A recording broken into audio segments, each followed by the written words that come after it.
Very enjoyable picture, that. The only reservation I have is a vaguely moral one. The Mafia is a thoroughly evil organisation, so it's a bit disturbing to find in Things Change, as in Prizzi's Honour a couple of years ago, that it's treated not as Cosa Nostra, but as Cozy Nostra, a family in the warm traditional rather than the criminal sense. Can this mean that it's finally become accepted as a respectable part of the American establishment? I do hope not. But now, here's one of our irregular helpings of movie news.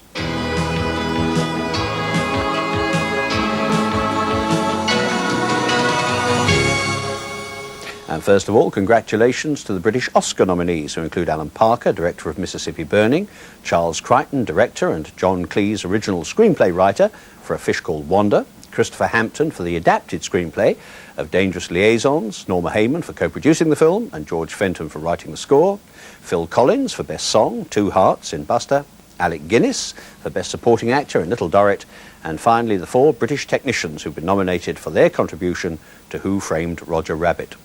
Of all the British nominees, Alan Parker must have the best chance of winning. His next assignment is to direct the screen version of Les Miserables, or The Glums, as it's known to its friends. Musicals, of course, are nothing new to the talented but always truculent Mr. Parker. He could be said to have made his name with Bugsy Malone, a musical, and one of his biggest box office successes was Fame, another musical. And talking musicals, Albert Finney appears to be set to star once again as Daddy Warbucks in Annie 2, a somewhat surprising sequel, since Annie the original, directed by John Huston, wasn't exactly a wild success. But now to another of the week's new films, Le Grand Chemin, a French picture about a 9-year-old boy, Antoine Hubert, whose mother leaves him to spend the summer with her childhood friend Anémone in a tiny village in Brittany. The mother, separated from her husband, goes off to have another child, and the boy is left unwittingly to act as the rope in an emotional tug-of-war between Anémone and her husband, Richard Boranger. The conflict between these two has existed ever since their own child died many years before. Shades of The Accidental Tourist? Well, yes, in a way, though here the problem is viewed from a very different angle. As his 2 warring and temporary guardians vie for his affection, the boy finds release from the tensions of their home in the company of the precocious local tomboy, Vanessa Gedge. What a rotten thing to do to the lad. Ugh. It's an enchanting film, actually, which manages to be both funny and touching without ever putting excessively sentimental strain on the heartstrings. The cast, adults and children alike, is excellent, and the writer and director, Jean-Loup Hubert, the father of young Antoine, handles the story with commendable grace and skill. Fatal Beauty, on the other hand, is an entirely meretricious Los Angeles policier in which Whoopi Goldberg, as an undercover cop on the trail of drug dealers, attempts to pass herself off as a female Eddie Murphy. This is singularly ill-advised, since I don't think the world needs a female Eddie Murphy. I would go further. I would say the world is better off without a female Eddie Murphy. Anyway, the big drug dealer is played by Harris Yulin, whose 2 sidekicks, Brad Dourif and Mike Jolly, are notable for shooting at anything that moves, and if the target happens to be Miss Goldberg or any other good guy, missing. Sam Elliott provides the romantic interest as the bodyguard, who Mr. Yulin delegates, for reasons which totally escape me, to look after Miss Goldberg. A remarkably chaste romance it is too, prompting the worrying thought that even today Hollywood doesn't have the courage to pair a black woman and a white man in a full-blooded love affair in what purports to be a light-hearted entertainment. Well, I assume that Fatal Beauty is supposed to be light-hearted entertainment on the grounds that I can't imagine what else it might possibly be. Oh, incidentally, the title refers not to Whoopi Goldberg, but to the poisoned cocaine that's hit the streets of Los Angeles. And now to the result of last week's competition.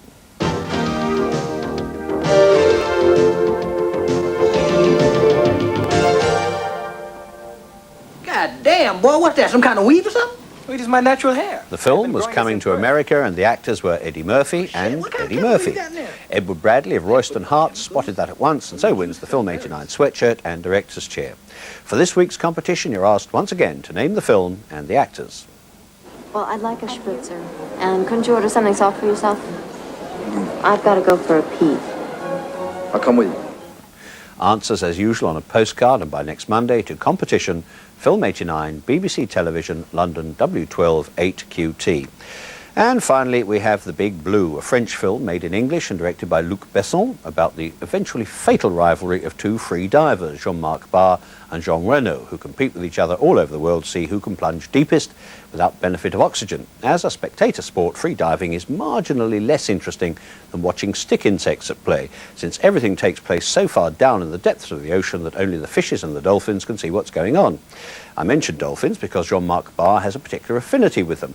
When he breaks the world record, dolphins everywhere leap out of the sea and turn backflips in celebration, though their gymnastics are as nothing compared with Rosanna Arquette's, as she in her turn helps Monsieur Barr to celebrate his achievement in the privacy of his bedroom.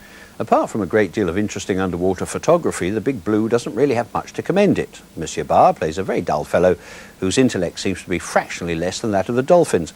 You get the impression that they've befriended him out of a sense of good-natured pity.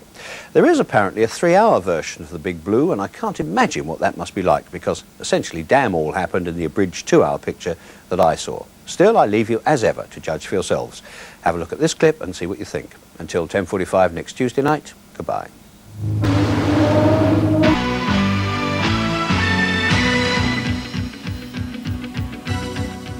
Next week, I'll be reviewing Dustin Hoffman and Tom Cruise in Rain Man, and Joanne Whalley and John Hurt in Scandal, the story of the Profumo affair.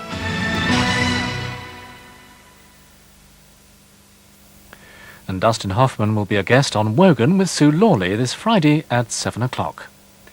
Now on BBC One, we begin our step-by-step guide to losing weight the healthy way in the BBC Diet programme.